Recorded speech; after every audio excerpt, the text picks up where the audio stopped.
Prepaid metres मोफत बसवण्याची महावितरणची जाहिरात फसवी। नमस्कार, मी अर्पिता नाईक आणि आपण पाहताय समर्थन लाईव्ह। प्रीपेड मीटर्स मोफत स्वखर्चाने बसवणार ही महावितरणची जाहिरात फसवी आहे। 12,000 रुपयांपैकी फक्त 900 रुपये केंद्र सरकारचे अनुदान आहे।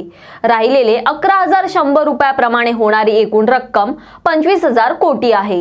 ही वीज दरवाढीच्या रूपाने ग्राहकांकडूनच वसूल केली जाणार आहे। याचा अंदाजे बोजा 1 एप्रिल 2025 पासून राज्यातील प्रत्येक ग्राहकांवर किमान 30 पैसे प्रति युनिट प्रमाणे पडणार आहे।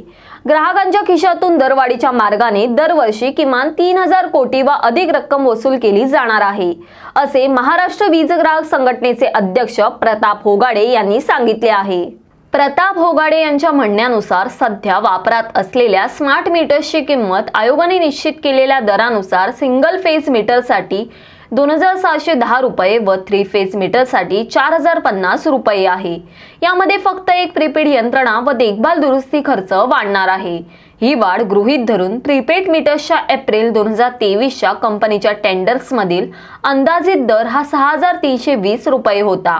प्रत्यक्ष ऑगस्ट 2023 मधील मंजुरीप्रमाणे खरेदी सरासरी 11,987 रुपये या दराने म्हणजे जवळजवळ दुप्पट दराने केली जात आहे। जानेवारी 2023 मध्ये उत्तर प्रदेश वितरण कंपनीने अदानींचे 10,000 रुपये प्रति मीटर दराचे टेंडर दर जादा या कारणांमुळे रद्द केले होते। तरीही महावितरणने ऑगस्ट 2023 मध्ये 12,000 रुपये प्रति मीटर दराला मंजुरी दिलेली आहे। 2.25 कोटी मीटर्ससाठी 6 टेंडर्स काढण्यात आली होती।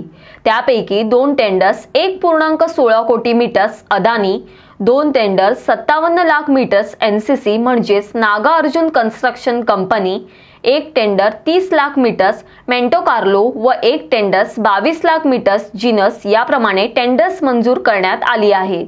यापैकी फक्त जीनस मीटर्स उत्पादक आहेत, बाकीचे सर्व बाहेरून मीटर्स घेणारे आहेत। त्यामुळे गुणवत्तापूर्ण मीटर्स लागतील याची खात्री नाही, असे प्रताप होगाडे म्हणाले। सुप्रीम कोर्टाच्या आदेशामुळे जाहीर झालेल्या माहितीनुसार चंदा दो धंदा लो या पद्धतीने या पुरवठादारांपैकी एनसीसी या कंपनीने इलेक्ट्रॉल बॉन्डद्वारे सत्तारूढ भारतीय जनता पार्टीस 60 कोटी रुपये दिले आहेत। जीनस या कंपनीनेही भाजपला 25.5 कोटी रुपये दिलेले आहेत। या मीटर्समुळे वितरण गळती व वीज चोरी कमी होईल। ही जाहिरात संपूर्णपणे खोटी आहे। चोरी समक्ष जागेवर जाऊनच पकडता येते। वितरण गळतीचा मीटर्सशी काहीही संबंध नाही, असे प्रताप होगाडे यांनी स्पष्ट केले आहे।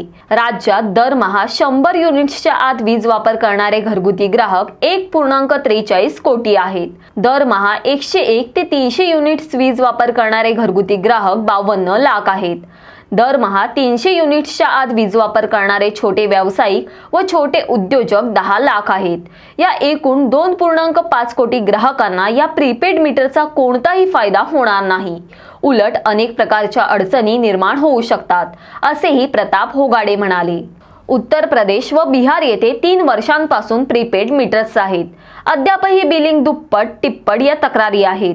मीटर जंपिंगच्या तक्रारी आहेत। हरियाणा, गुजरात व राजस्थान येथे समान तक्रारी आहेत। राजस्थानमधील 60 ते 70% ग्राहकांनी पोस्टपेड हाच पर्याय स्वीकारलेला आहे। वरील सर्व राज्यात व महाराष्ट्रात सर्वत्र तक्रारी व चळवळी सुरू आहेत। खाजगी पुरवठादारांच्या यंत्रणेत काही बिघाड झाल्यास एकाच वेळी लाखो ग्राहकांचा वीज पुरवठा खंडित होऊ शकतो अथवा खात्यावरील सर्व रक्कम अचानक संपून शिल्लक उणे होऊ शकते। हे उत्तर प्रदेश व बिहारमध्ये घडलेले आहे। इंटरनेट नसेल व अँड्रॉइड स्मार्टफोन नसेल किंवा नेटवर्क नसेल अशा ठिकाणी रिचार्ज वेळेत करता येणार नाही। अशा ग्राहकांना वारंवार डिस्कनेक्शनला तोंड द्यावे लागेल। बिलिंग पुरवठादारांच्या हातात राहणार आहे। चुकीचे बिल आले तर दुरुस्त कोण करणार आणि दरम्यान ग्राहकाने अंधारात का राहायचे, अशा अनेक प्रश्नांचा खुलासा अद्याप झालेला नाही।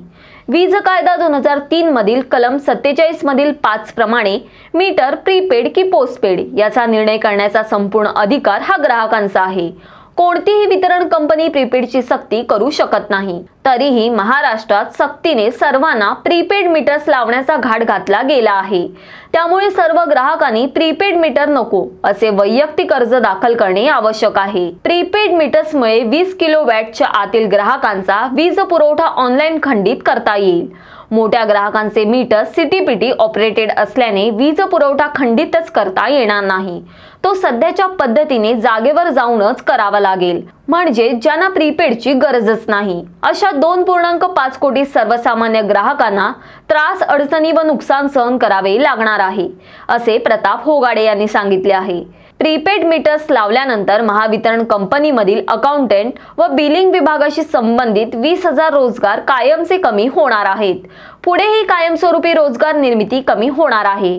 10 वर्ष ही यंत्रणा पुरवठादारांच्या ताब्यात असणार आहे।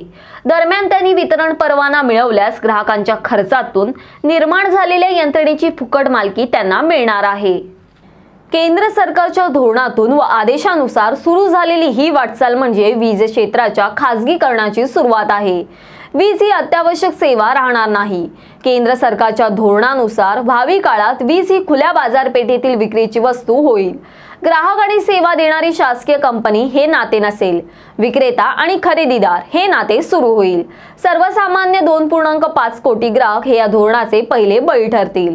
भाजपा प्रवक्ते व महावितरण संचालक यांनी या खरेदीस केंद्र सरकारची योजना असल्यामुळे आयोगाच्या मान्यतेची गरज नाही अशी खोटी माहिती दिली आहे। भांडवली खर्च विनियमानुसार 25 कोटी रुपयाहून अधिक खर्च असलेल्या तसेच अंशतः अनुदान असलेल्या ठिकाणी खर्चास आयोगाची पूर्व मान्यता घ्यावीच लागते। काम सुरू होऊनही अद्याप या टेंडर्सनी मान्यता घेतलेली नाही। ऊर्जा मंत्री देवेंद्र फडणवीस यांनी 300 युनिट्सच्या आतील ग्राहकांना प्रीपेड मीटर्स योजना रद्द करणार असे जाहीर केले आहे। तथापि ही केवळ घोषणा व आश्वासन आहे, त्यामुळे चळवळ व वैयक्तिक अर्ज मोहीम चालू ठेवणे अत्यावश्यक आहे, असे प्रताप होगाडे यांनी सांगितले आहे। यावरील तुमचे काय मत आहे हे आम्हाला कमेंट बॉक्सद्वारे नक्की कळवा आणि अशाच विविध विषयांवरील सविस्तर तपशील जाणून घेण्यासाठी समर्थन लाईव्हला सबस्क्राइब करा व बेल बटन दाबा। धन्यवाद।